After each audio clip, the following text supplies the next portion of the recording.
जी। प्यार जो कि स्थावर स्थावर को समझा नहीं स्थावर हाँ जी। प्यार स्थावर जो कि स्थावर स्थावर भगवान में बताया प्यार नहीं प्यार न्यौछावर करना। प्यार में सब कुछ न्यौछावर करने की दिल होती है।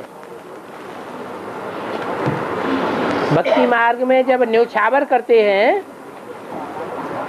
तो कोई भी चीज, गले का हार या कुछ भी जो कॉस्टली चीज होती है वो हाथ में लेकर के जिसके ऊपर न्यौछावर करते हैं यूं लुटा देते हैं,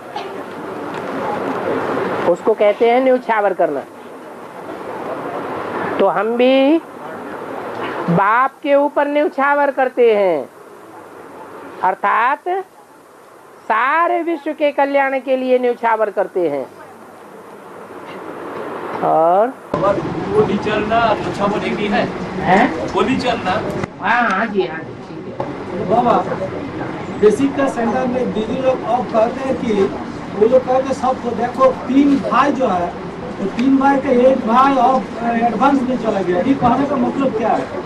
हम लोगों में सबको समझ गए एक भाई और एडवांस में चला गया, 3 भाई का।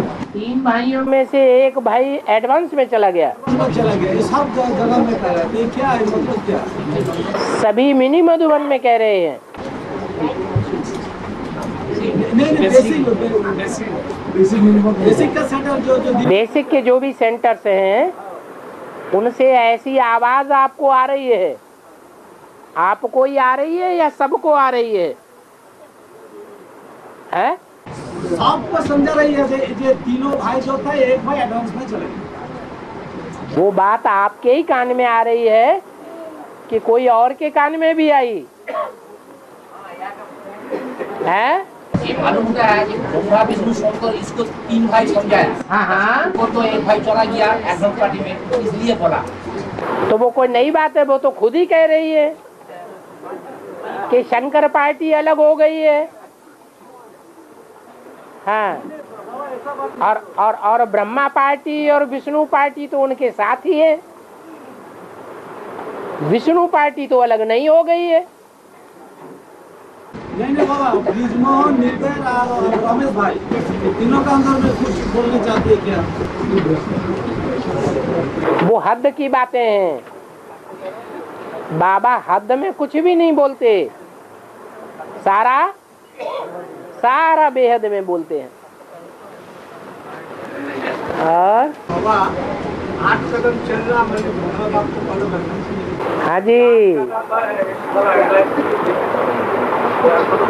हमारे पूर्वज कितने हैं? हम विश्व कल्याणकारी हैं, 8 पूर्वज हैं।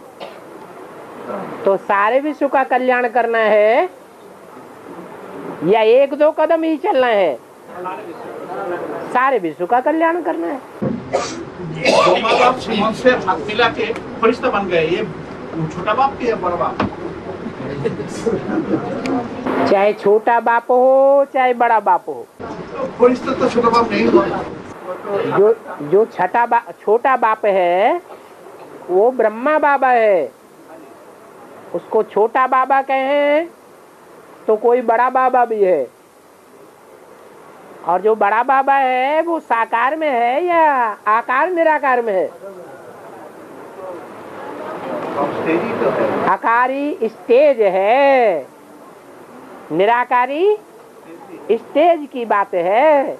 बाकी ऐसे नहीं है कि प्रैक्टिकल में कोई शरीर छोड़ दिया है। और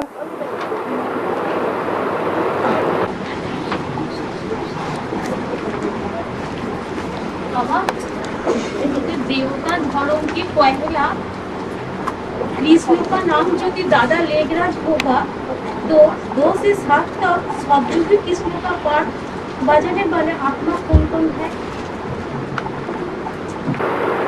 देवता धर्म का पहला कृष्ण का नाम यदि दादा लेगराज होगा। देवी देवता धर्म का पहला क्या? दादा लेगराज कृष्ण होगा। देवी देवता सनातन धर्म का पहला क्या चीज? पहला उनका पहला माने साकार रूप कृष्ण देवता धर्म का पहला कृष्ण का नाम यदि दादा लेगराज होगा तो 2 से 7 तक जो नारायण होगा उनसे नाम क्या क्या और साकार में प्रैक्टिकल रूप क्या प्रैक्टिकल साकार रूप शब्द की दुनिया कृष्ण धर्ममाले जे और 7 नारायण का नाम प्रैक्टिकल में क्या क्या अच्छा सत्युग में जो 8 नारायण होंगे उन 8 नारायणों के प्रैक्टिकल में यहाँ क्या क्या नाम है?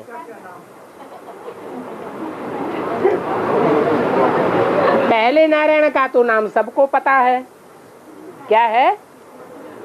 दादा लेखराज, ब्रह्मा बाबा। अब देखना ये है कि ब्रह्मा बाबा ने यहाँ शूटिंग पीरियड में अपना सारा कारोबार किस हाथ में सौंपा? भाइयों में किस हाथ में सौंपा? और कन्याओं माताओं में कौन ऐसी कन्या माता थी जो मम्मा के बाद सारे यज्ञ में निमित्त बनी? बताओ कौन निमित्त बनी? बहनों में, माताओं में? और कौन निमित्त था भाइयों में?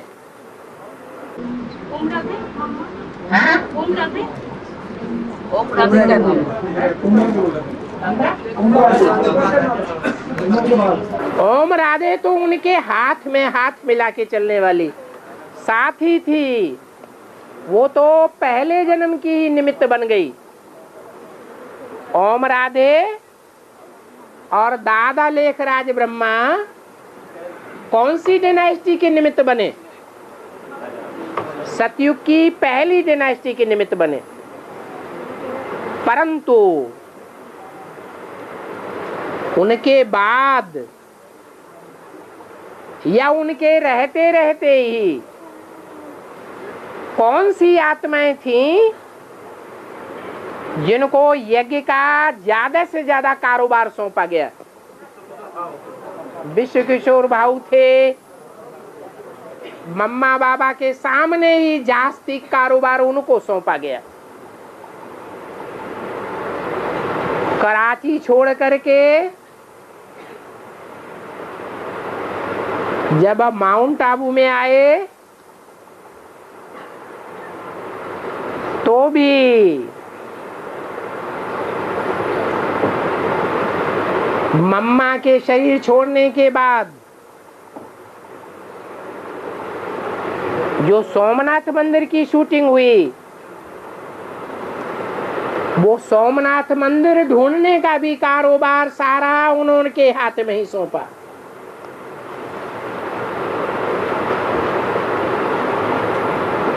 और कराची में भी बिना भाइयों के सहयोग के यज्ञ तो नहीं चलता, वो ही भाई निमित्त था। और कन्याओं माताओं में मुरली में बोल दिया, इन सब सितारों में सबसे जास्ती खातिरी होती है कुमारका की। तो मम्मा बाबा ने शूटिंग पीरियड में किसको निमित्त बनाई दिया अपनी गद्दी का? है विश्व किशोर भाऊ और कुमार का दादी को।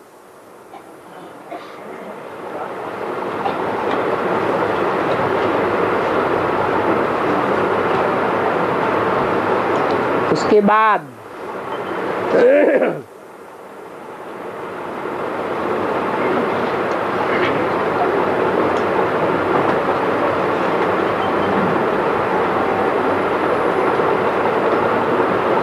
सेकेंड नारायण की बात तो हुई।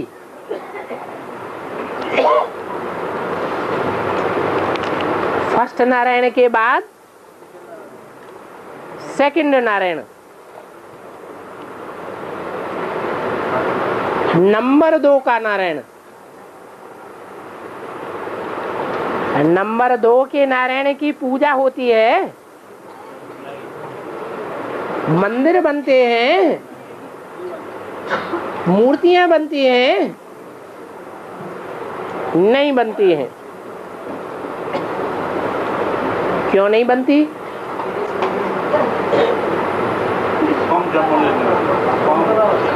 क्योंकि वो सतयुग की सेकंड डायनेस्टी की कम कलाओं वाली ऐसी आत्माएं हैं जो द्वापर युग से पहले पहले कन्वर्ट हो जाती हैं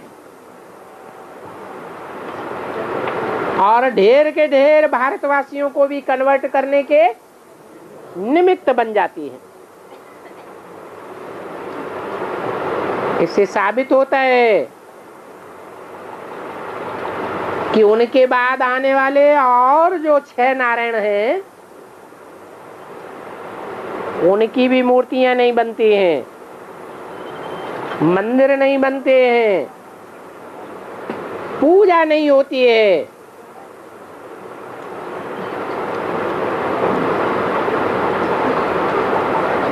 तो उनके जीवन चरित्र जानने के लिए मनन चिंतन मंथन करना अच्छी बात है या खराब बात है?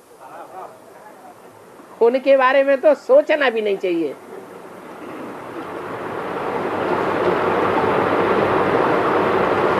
क्योंकि जैसा सोचेंगे वैसे ही बनेंगे।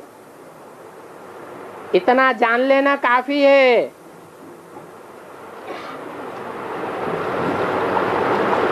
कि ब्रह्मा बाबा के बाद वाले 7 नारायण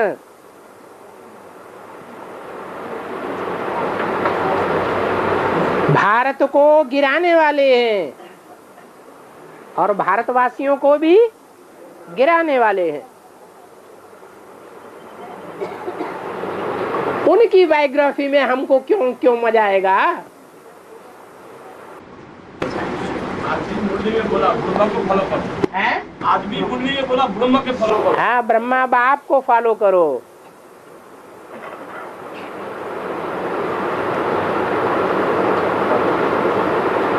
क्योंकि दोनों साथ साथ हैं।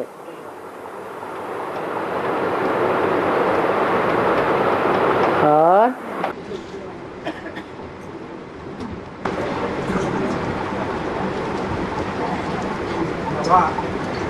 ब्रह्मा बाबा में हम बच्चों का दादा, ब्रह्मा बाबा तो हम बच्चों का दादा है। हाँ जी। तो माउंट आबू में गुजर दाढ़ी में जब जाते हैं ब्रह्मा बाबा, तो बाबा से तो अलग हो जाता है, बाप दादा कहते हैं दिल्ली में कहा जाता है। बाप दादा को अलग करने चाहते हो तो वो फिर भी मिल के एक हो जाता है। हाँ, यज्ञ के आदि से ही बच्चों ने उपक्रम किया, बाप और दादा में झगड़ा कराई दिया। बाप दादा अलग अलग हो गए और सन 68-69 में ब्रह्मा बाबा ने शरीर छोड़ा तो फिर किसके साथ ज्वाइंट हो गए? हैं? फिर राम बाप के साथ ज्वाइंट हो गए। ज्वाइंट हुए या नहीं हुए? ज्वाइंट हो गए। वो मनसा की बात है। बाद में प्रैक्टिकल में भी ऐसा पार्ट बजेगा। कैसा पार्ट?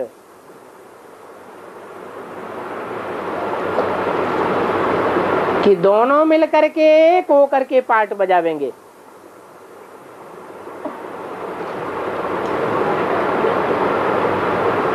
अभी विरोधाभास देखने में आता है। क्यों देखने में आता है? क्योंकि ज्ञान चंद्रमा ब्रह्मा के ऊपर धरणी माता का परछावा पड़ता है। वो धरणी माताएं कहाँ बैठी हुई हैं ज्यादा संख्या में? एडवांस में नहीं है, एडवांस में भी है। और बेसिक में भी हैं, जो ब्रह्मा बच्चे के ऊपर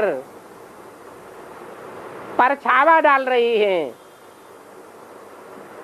प्रभावित कर रही हैं। एक ऐसी भी स्टेज आवेगी, वो ज्ञान चंद्रमा ब्रह्मा प्रभाव से मुक्त हो जाएगा और 2500 वर्ष के लिए मुक्त हो जाएगा।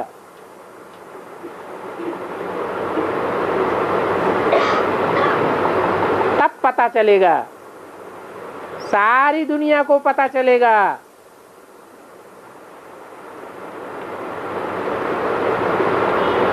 कि बाप और बच्चे का क्या संबंध है,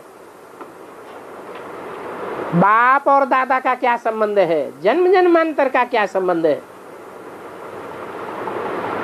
दोनों मिलकर के एक हो जाएंगे। और ब्रह्मा बाबा जब जाते हैं विजयता के लिए, तो आपसे राय लेके जाते हैं। आपसे राय लेके जाते होंगे, है? और अव्यक्त वाणी में बोला है बाप दादा। बाप तो शिव बाप है ना, वो शिव बाप इस सृष्टि पर आया हुआ है या चला गया है? निराकार में आया हुआ है या आकार में आया हुआ है या साकार में आया हुआ है? तो साकार में बाप है और उसके साथ दादा भी है। साथ का मतलब तुम बच्चे मेरे को जितना याद करते हो उतना मैं तुम्हारे साथ हूं, इसलिए बाप दादा कहा जाता है। इसका मतलब ये नहीं है कि शिव बाप मुकर्रर रूप से ब्रह्मा बाबा में प्रवेश करता है, क्योंकि ब्रह्मा की सोल तो ज्यादा से ज्यादा समय सूक्ष्म वतन में पार्ट बजाय रही है। सूक्ष्म वतनवासी ब्रह्मा में शिव नहीं आते हैं। और हाँ जी, हाँ जी,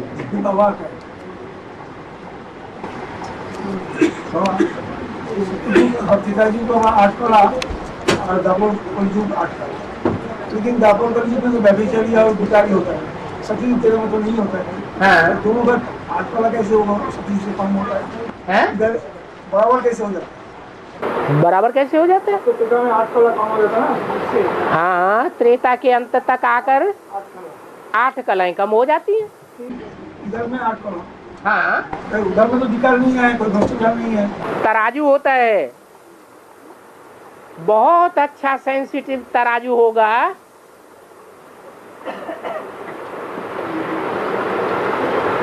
तो उसमें थोड़ा अंश भी एक पलड़े में ज्यादा हो जाएगा तो नीचे दिखाई पड़ेगा या समान दिखाई पड़ेगा। तो ऐसे ही है, बैलेंस बिगड़ जाता है। आत्मिक स्टेज का बैलेंस बिगड़ता है तो द्वैतवाद आ जाता है। दो धर्म हो जाते हैं, दो धारणाएं हो जाती हैं, दो कुल हो जाते हैं, दो वंश हो जाते हैं, 2 मतें हो जाती हैं, दो भाषाएं हो जाती हैं। अद्वैत देवताओं का राज्य खत्म हो जाता है।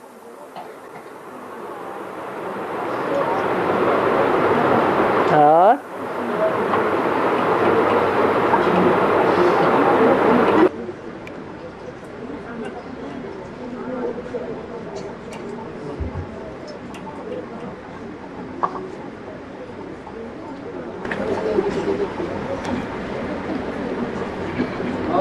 हाँ, ब्रह्मा या लिंगायत को फॉलो करने से हम सभी का हटफेल हो जाएगा।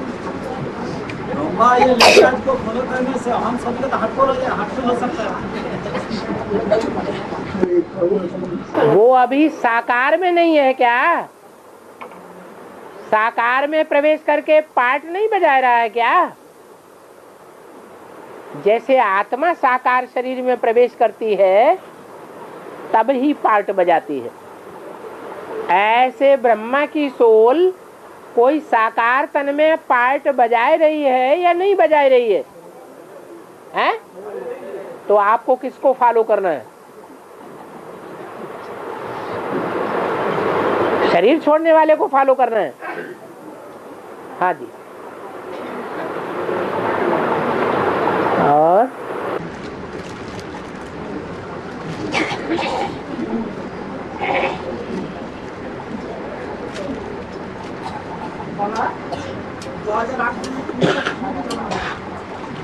में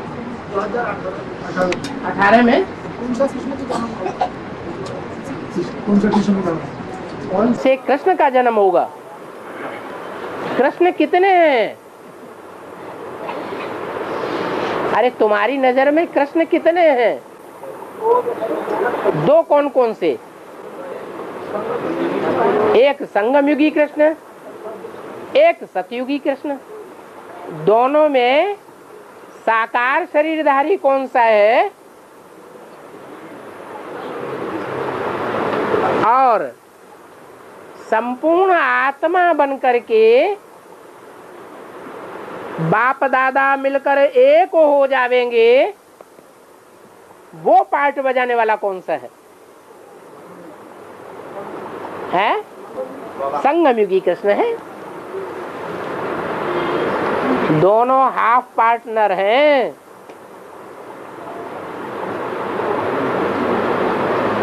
और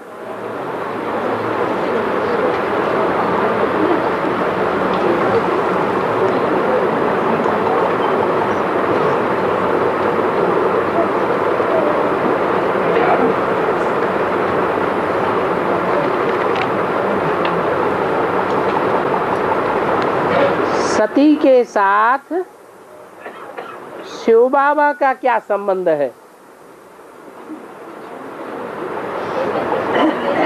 सती माने क्या? सती माने सत्य को धारण करने वाली। और सत्य माने क्या है? सत्यम शिवम सुंदरम किसको कहा जाता है? भगवान को ही कहा जाता है। तो जो सत्य को धारण करने वाली है वो ही सती है।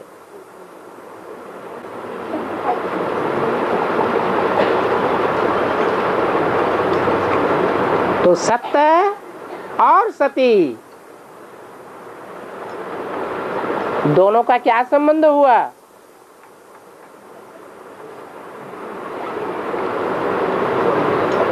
है?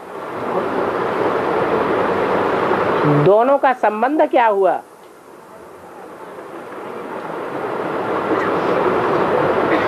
अरे धारणा शक्ति किस में होती है?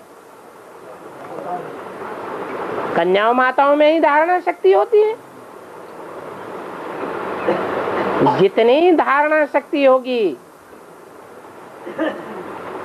उतनी बड़ी सती नारी होगी।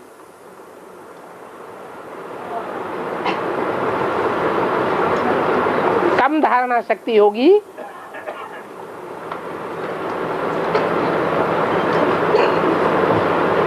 तो परसेंटेज में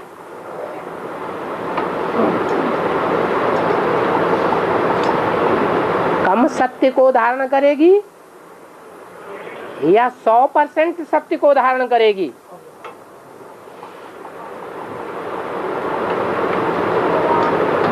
इस सृष्टि में जितनी भी मनुष्य आत्माएं हैं सब नंबरवार हैं।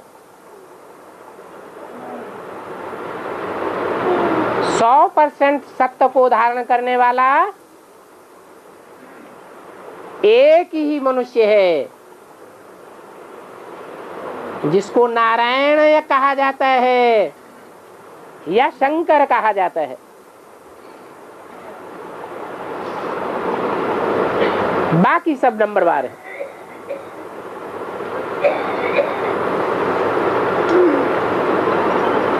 जैसे शास्त्रों में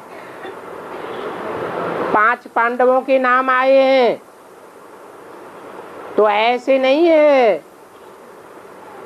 कि एक ही युधिष्ठिर था, एक ही भीम था, एक ही अर्जुन था।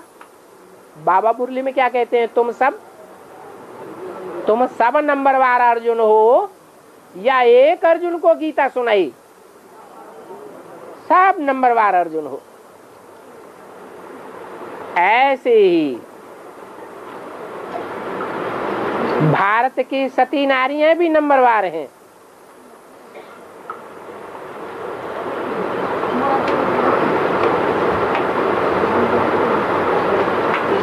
और सच्चाई को धारण करने वाली आत्माएं भी नंबरवार हैं। सब पुरुष एक जैसे सत्य नहीं हो सकते।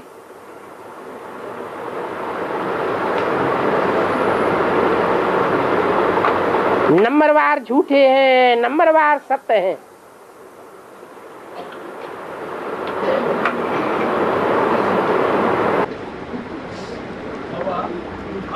आज मुरली में बोला है खुशनवा, खुशनुमा, संतुष्ट। हाँ, खुश किस्मत अलग बात, खुश किस्मत अलग बात, खुशनुमा अलग बात, और संतुष्ट मणि अलग बात। हाँ, जो संतुष्ट मणि होगा उसका चेहरा खुशनुमा दिखाई देगा। इतनी बात जरूर है। किस्मत जब कहा जाता है तो इस जन्म के और पूर्व जन्म के किए हुए कर्मों का हिसाब किताब देखा जाता है। जिन कर्मों के हिसाब किताब से किस्मत बनती है, कोई की अच्छी किस्मत है तो खुश किस्मत देखने में आता है, अच्छे कर्म नहीं किए हैं पूर्व जन्म में तो बदकिस्मती देखने में आती है। और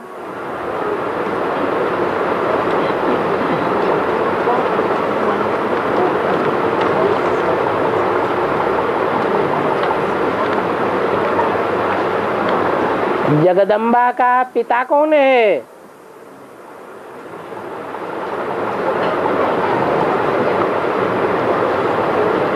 वास्तव में तुम्हारी जगदम्बा कौन है? हैं? ब्रह्मा ही तुम्हारी जगदम्बा है। तो ब्रह्मा का बाप कौन है? ब्रह्मा की बच्ची है जगदम्बा या पत्नी है? हैं? बच्ची है। और कौन से ब्रह्मा की बच्ची है? प्रजापिता ब्रह्मा की बच्ची है। और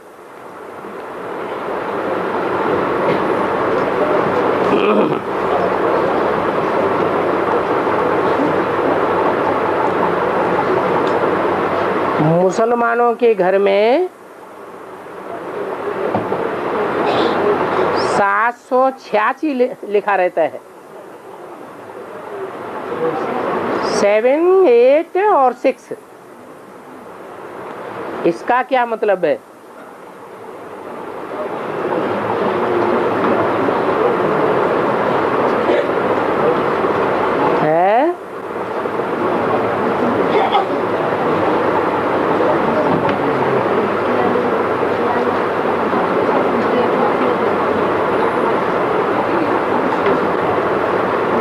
क्या मतलब है? हैं? तीनों नंबरों को जोड़ा जाए तो कितने आवेंगे? 21 आवेंगे।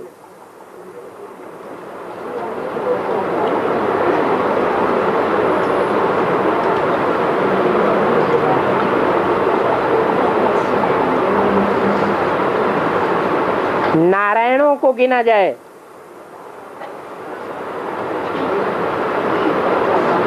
सतयुग का अंतिम नारायण से लेकर ऊपर तक के नारायणों को गिना जाए तो इस्लाम धर्म का नारायण कौन से नंबर में आवेगा?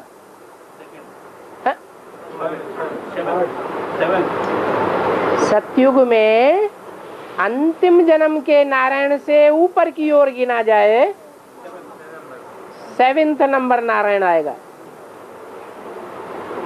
वो इस्लाम धर्म का नारायण हुआ।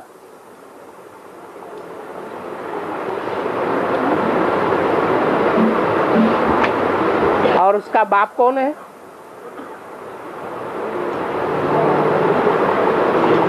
है 8वें नंबर का नारायण। और बच्चा कौन है? हाँ, कौन सा है? 6ठे नंबर का नारायण कौन है? बौद्ध धर्म का नारायण। उसको कन्वर्ट करके अपनी रचना बना लेता है।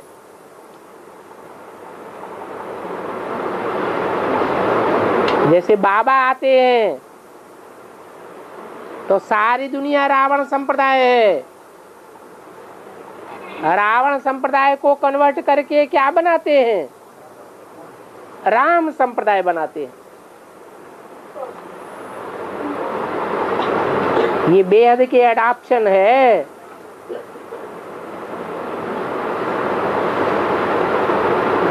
तो तीनों नंबर को विशेष मानते हैं। और तो ये तो अर्थ पता नहीं है, ऐसा वेद का अर्थ बोल तो पता ही नहीं। उनको पता नहीं है, लेकिन आपको तो पता हो गया।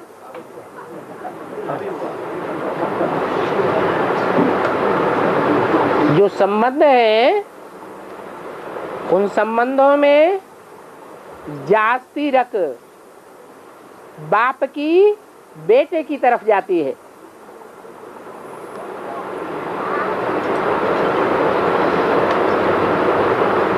और किसकी तरफ जाती है? बेटे का भी जब बेटा पैदा हो जाता है तो पोत्रे की तरफ रख जाती है। ये तीनों ही संबंध बड़े नजदीक हैं। इसलिए 3 अंकों को इकट्ठा कर दिया।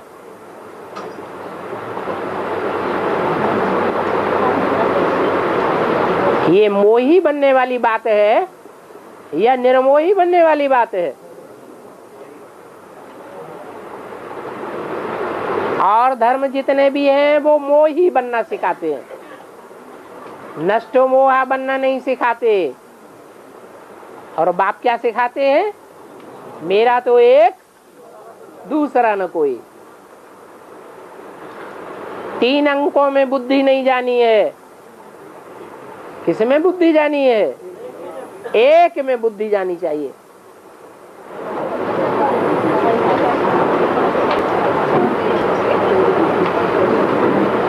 और सांप जो होते हैं वो काटते हैं,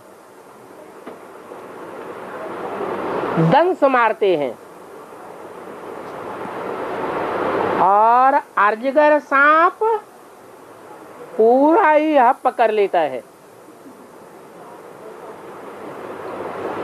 तो बेहद में इसका अर्थ क्या है? अरे 20 बार मुरलियों में बोला है, माया कौन सा सांप है? अजगर सांप है।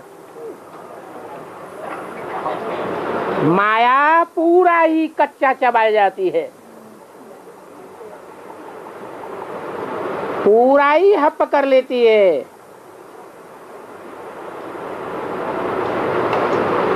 माया के मुकाबले और जो आत्माएं हैं वो काटने वाली हैं, सिर्फ दंश मारती हैं, पूरा हप नहीं करती हैं।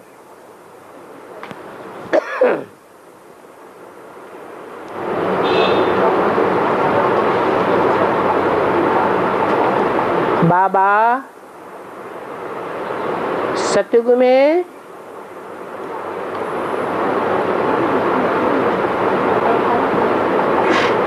बाबा और छोटी मम्मी लक्ष्मी नारायण बनेंगे। सतयुग में बनेंगे हैं, संगम में बनेंगे। सतयुग में जो राजाई मिलेगी वो भगवान बाप देंगे,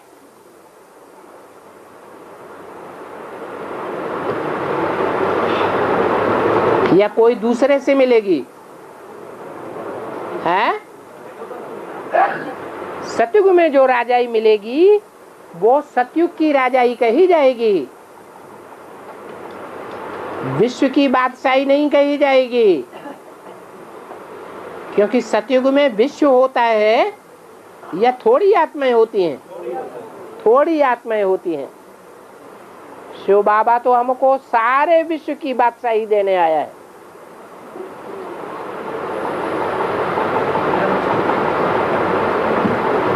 तो सारे विश्व की बादशाही लेने वाले सूर्यवंशी लक्ष्मी नारायण हैं।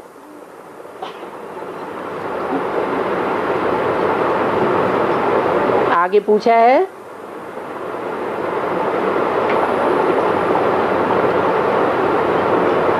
ब्रह्मा बाबा कृष्ण के रूप में जन्म लेंगे तो जगदम्बा क्या बनेगी?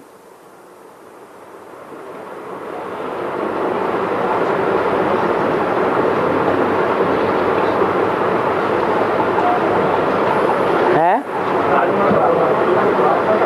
अरे राजमाता तो संगम युग में ही राजमाता बन गई।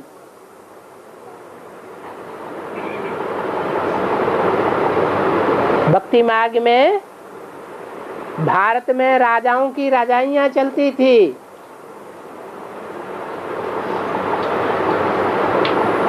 तो राजलक्ष्मी की गद्दी अलग, राजा की भी गद्दी होती है, राजलक्ष्मी की भी गद्दी होती है। लेकिन दोनों के मुकाबले ऊंची गद्दी पर किसको बैठाया जाता है? राजमाता को बैठाया जाता है। तो जगदम्बा तो संगम युग में ही ऊंची स्टेज प्राप्त कर लेती है।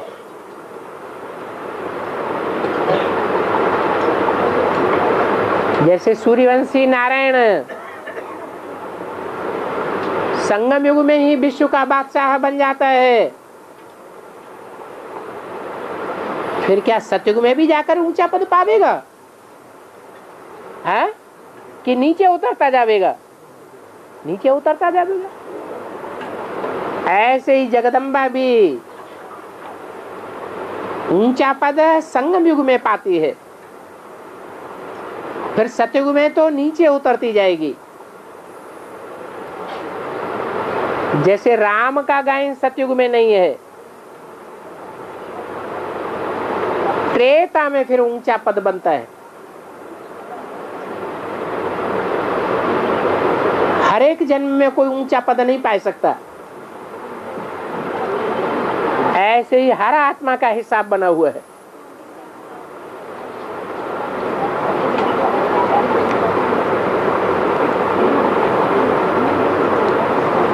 जो बाप के असली बच्चे हैं वो ही असली मददगार बनते हैं।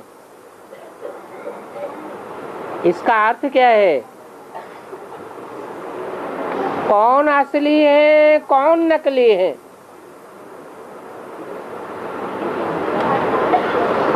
कौन मातेले हैं, कौन सौतेले हैं?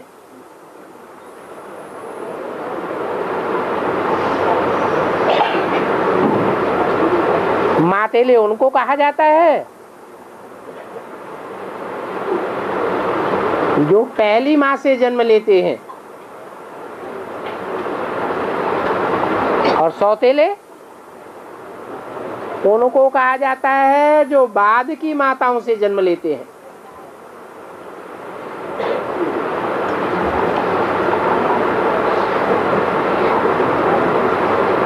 तो यहाँ भी नंबरवार बच्चे हैं।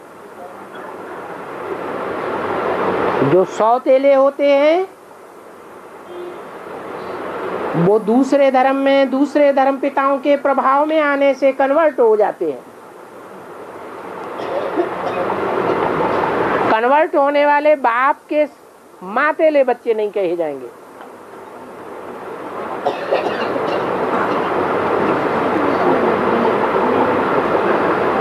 वो मददगार बनते ही नहीं हैं,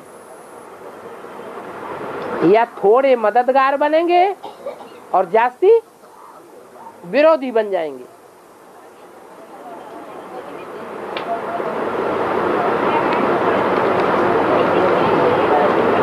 और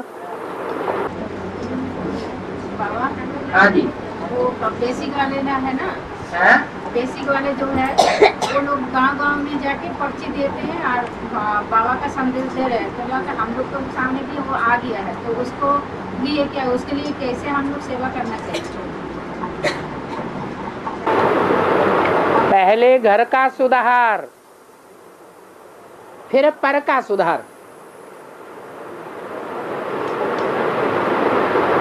हम राजयोग सीख रहे हैं या प्रजा योग सीख रहे हैं?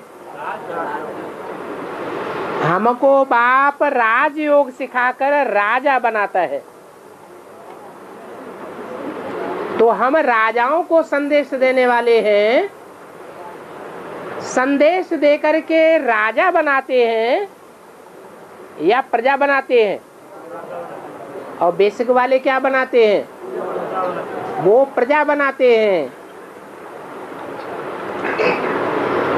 उनकी बनाई हुई जो प्रजावर्ग की आत्माएं हैं, शूद्र से ब्राह्मण बनती हैं। उन ब्राह्मण महात्माओं को हम बाप का संदेश दे करके, बाप की शिक्षा दे करके क्या बनाते हैं? राजा बनाते हैं। स्वाधीन बनो, बाप आया हुआ है ऊंचते ऊंच। कोई भी नीची आत्मा के अधीन नहीं बनना है। क्या सिखाते हैं? मनुष्यों के अधीन, मनुष्य गुरुओं के अधीन नहीं बनना है। कोई भी मनुष्य गुरु के अधीन बनेंगे तो वो तुमको नीचा बनाएंगे या ऊंचा बनाएंगे? अपने से नीचे बना देंगे, अपना दास दासी बना लेंगे। बाप तो अपने सब बच्चों को राजा बनाने आया है। प्रजा वर्ग में भी आने वाली आत्मा क्यों न हो, लेकिन पहली डायनेस्टी जो संगम युग की, स्वर्णिम संगम युग में डायनेस्टी होगी, उसकी खासियत है जो और नीची नीची डायनेस्टीज में खासियत नहीं होती है। क्या खासियत? यथा राजा तथा प्रजा। जैसे परिवार में बच्चा होता है, वो बच्चा भी कहता है मेरा कारखाना, और बाप भी कहता है मेरा कारखाना। ये वसुधैव कुटुंबकम की भावना सिर्फ सूर्यवंशियों में होती है। जो ज्ञान सूर्य बाप के प्रैक्टिकल बच्चे बनते हैं, औरों में ये भावना नहीं आती। आज की सरकार दुनिया की लास्ट डायनेस्टी है। यहाँ कोई को अनुभव होता है? प्रजा को ये अनुभव होता है कि प्रधानमंत्री के हम बच्चे हैं, राष्ट्रपति के बच्चे हैं, और हमारा भी वही मर्तबा है जो प्रधानमंत्री और राष्ट्रपति का मर्तबा है। यथा राजा सुखी है तथा प्रजा यहाँ सुखी है नहीं है। और वहां स्वर्णिम संगम युग जो बाप स्थापन करने आया है, उस राजधानी में कोई भी बच्चा होगा वो खुशनुमा दिखाई देगा, दुख की लहर उसके चेहरे पर नहीं आ सकती।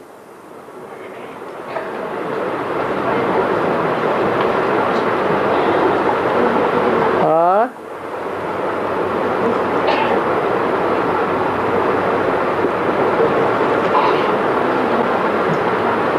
गति और सदगति कहा जाता है। इसका अर्थ क्या है?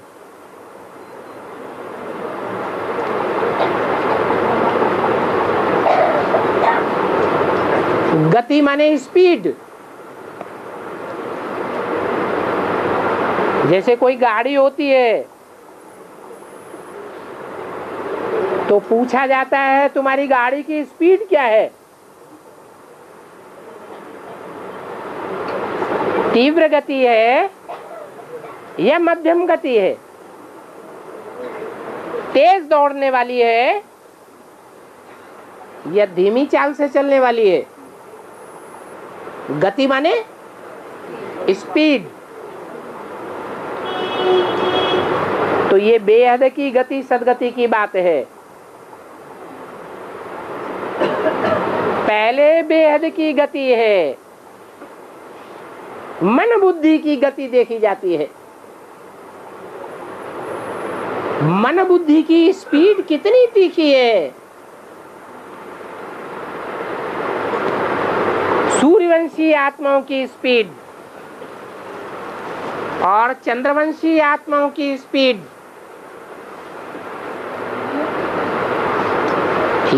उनकी मन बुद्धि की स्पीड में अंतर होगा या नहीं होगा?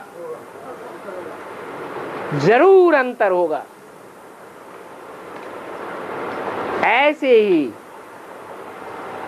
जो इस्लाम वंश की आत्माएं हैं, बौद्ध धर्म की जो आत्माएं हैं, क्रिश्चियन धर्म की जो आत्माएं हैं, वो भी स्पीड में नंबरवार होंगी या एक जैसी होंगी? वो भी नंबरवार होंगी।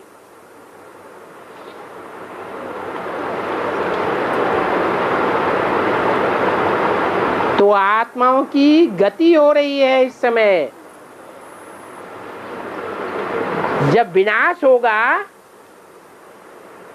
सारी दुनिया का अंतिम विनाश होगा,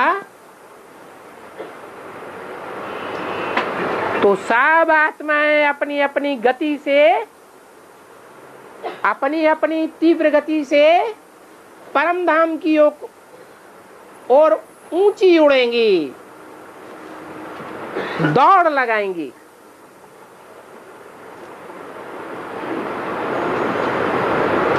सबसे अच्छी गति किसकी होगी? है जो सूर्यवंशी आत्माएं होंगी, ज्ञान सूर्य के प्रैक्टिकल में बच्चे बने होंगे, उनकी गति सबसे तीखी होगी। उनकी संख्या कितनी होगी? 4.5 लाख उनकी संख्या है।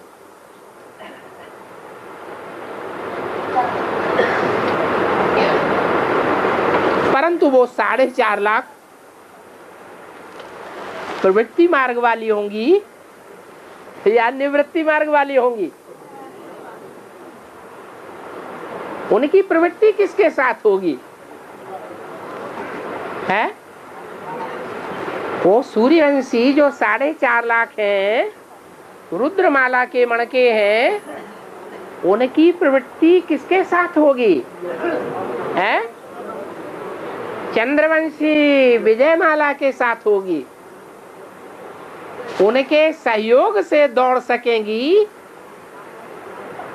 या उनके बिना सहयोग के लंगड़ा लंगड़ा के चलेंगी? हैं? उनके सहयोग से ही दौड़ेंगी। तो कितनी संख्या हुई सूर्यवंशियों की? 9 लाख संख्या है। इसलिए कहते हैं 9 लाख सितारे आसमान में ऊंची स्टेज में चमकते हैं। ये तीव्र गति वाले बच्चे हैं। बाकी जो हैं उनकी गति बहुत धीमी होती जाएगी। इसलिए उनकी गति तो कहेंगे कि उनको भी गति तो मिलती है कि नहीं मिलती है? मिलती तो है, लेकिन धीमी गति मिलती है। इसलिए 16 कला संपूर्ण नहीं बन पाती, सर्वगुण संपन्न नहीं बन पाती, संपूर्ण हिंसक नहीं बन पाती। कमजोरी रह जाती है गति में।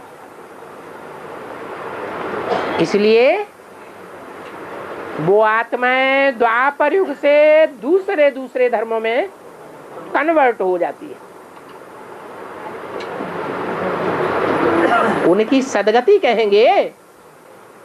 हैं? नहीं कहेंगे, क्योंकि वो कम कलाओं वाली आत्माएं बनती हैं। उनके कम जन्म होंगे। कम जन्म लेना, कम कलाओं में आना, ये सदगति नहीं है। कुछ न कुछ क्या हो गई? कुछ न कुछ दुर्गति हो गई। सच्चित आनंद के बच्चे नहीं हैं।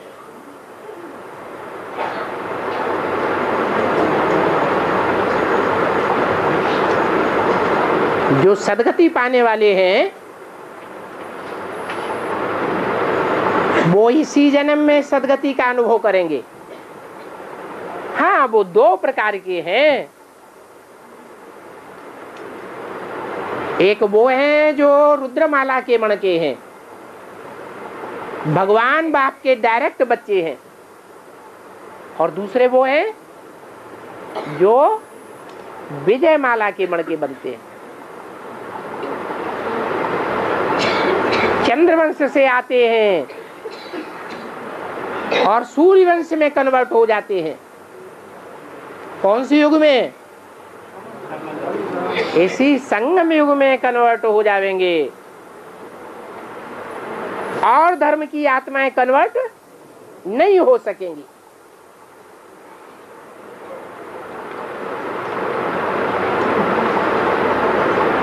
तो जो कन्वर्ट हो जाते हैं सूर्यवंश में और प्रैक्टिकल में कन्वर्ट हो जाते हैं, उनको सदगति मिलती है। हाँ,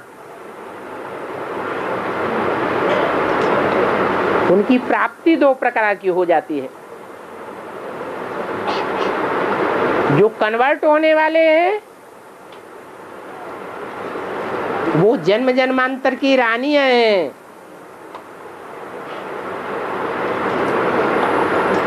और जो ओरिजिनल बाप के बच्चे हैं वो जन्म जन्मांतर के राजाई स्वभाव वाले हैं।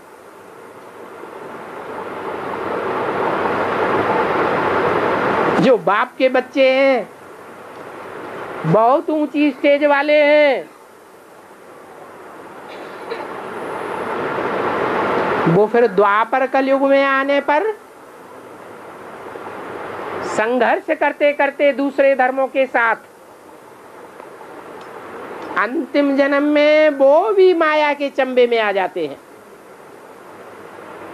और जब माया के चंबे में आ जाते हैं तो सबसे जास्ती दुर्गति में जाते हैं। एक जन्म के लिए जाते हैं या अनेक जन्मों के लिए जाते हैं? अंतिम जन्म में सिर्फ सबसे जास्ती दुर्गति में जाते हैं। ऐसे नहीं कि द्वापर युग शुरू हुआ और दुर्गति में चले गए। वो कौन से धर्म की आत्माएं हैं जो द्वापर युग शुरू होते ही कन्वर्ट हो जाते हैं, दुर्गति में चले जाते हैं, पराये धर्म को अपना लेते हैं? कौन से धर्म के हैं? इस्लाम धर्म की आत्माएं हैं। उनमें व्यभिचार बहुत पनपता है। संगम युग में ही उनमें व्यभिचार पनपता है। कौन सा व्यभिचार? ब्राह्मण बन करके भी उनकी बुद्धि में नहीं बैठता कि आंखों से भी सबसे जास्ती व्यभिचार होता है।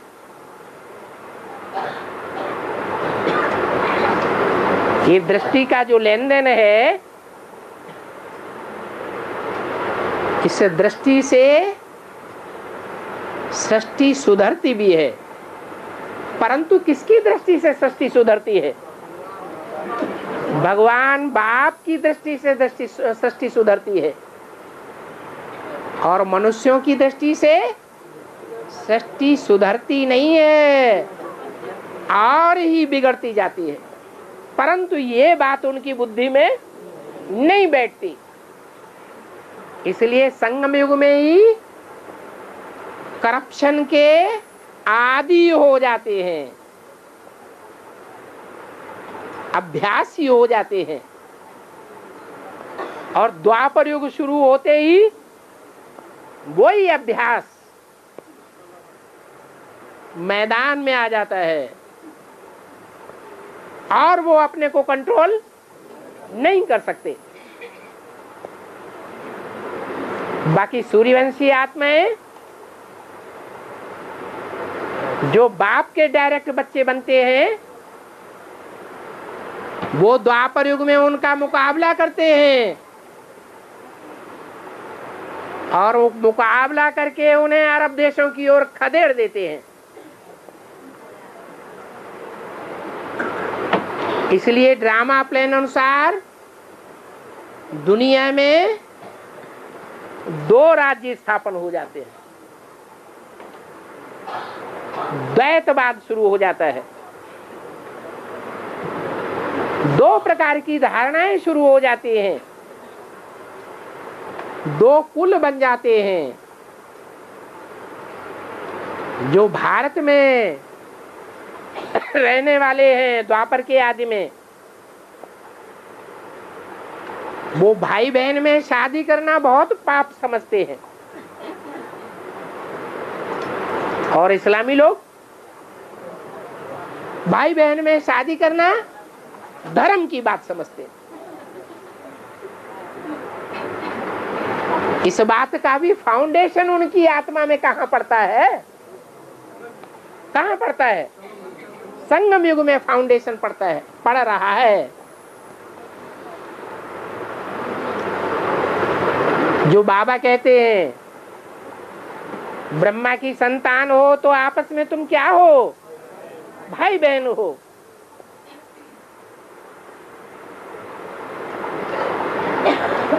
भाई बहन की दृष्टि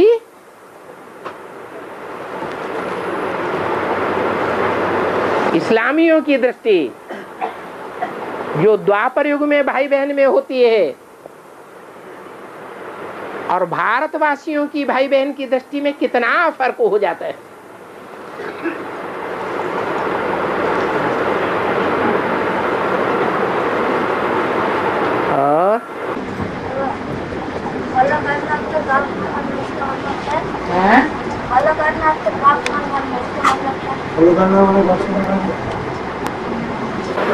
जो बाप ने किया वो हमने किया। बाप ने सर्विस की या डिसर्विस की? सदैव सर्विस की। बाप श्रीमत पर चला या मनमत पर चला, मनुष्यों की मत पर चला? सदैव श्रीमत पर ही चला। बाप ने जो कर्म किए हैं वो ब्रह्मा के द्वारा प्रत्यक्ष किए हैं। तो ब्रह्मा के द्वारा जो भी कर्म किए हैं उन कर्मों को हमें फॉलो करना है। कर्मों में ब्रह्मा को फॉलो करना है और डायरेक्शन बाप का मानना है। इसको कहते हैं फॉलो फादर।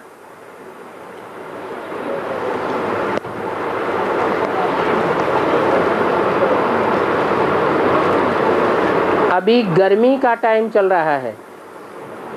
गीता पाठशालाओं में दोपहर 3 बजे क्लास में जाने से माताओं को बड़ी तकलीफ होती है।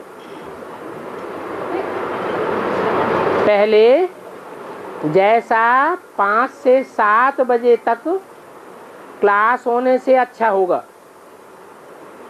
और मधुबन में 1 बजे से क्लास होना अच्छा होगा।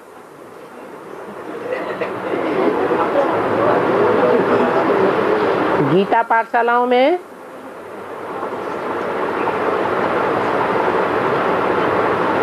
क्लास रखना है सभी का मत लेकर के।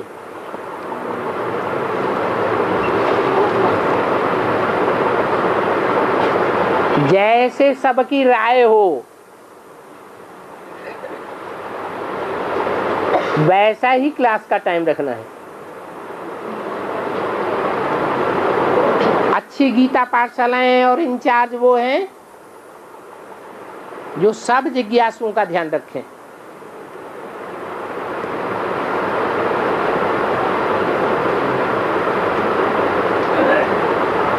और बाबा की श्रीमत का भी ध्यान रखें। टाइम के हिसाब से देखा जाए तो क्लास करने का, संगठन में याद में बैठने का और मुरली के बुद्धि में बैठने का सबसे बढ़िया टाइम कौन सा है?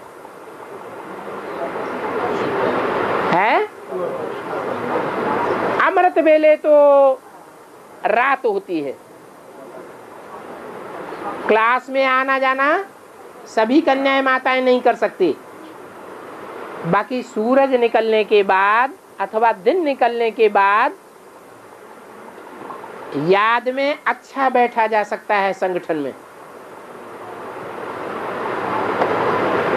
और याद में संगठन में बैठने के बाद मुरली जो सुनी जाती है उसकी धारणा भी बहुत अच्छी होती है, गहराई से मुरली समझ में आती है। इसलिए कोशिश करके अमृत वेले का क्लास नहीं करें, क्योंकि अंधेरा होता है। लेकिन अमृत वेला जैसे ही पूरा होता है 5 बजे के बाद 5:30 बजे,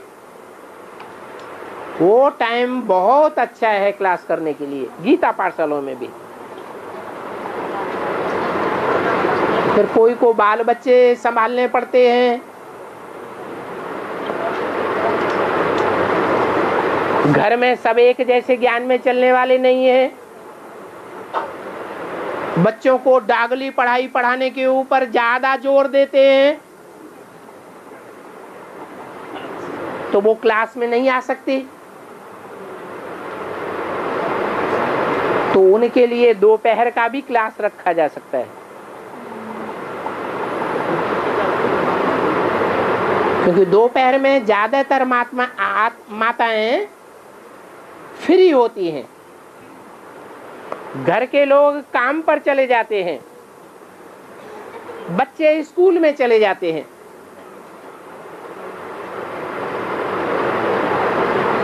तो उन माताओं को भी खुश करना अच्छा है।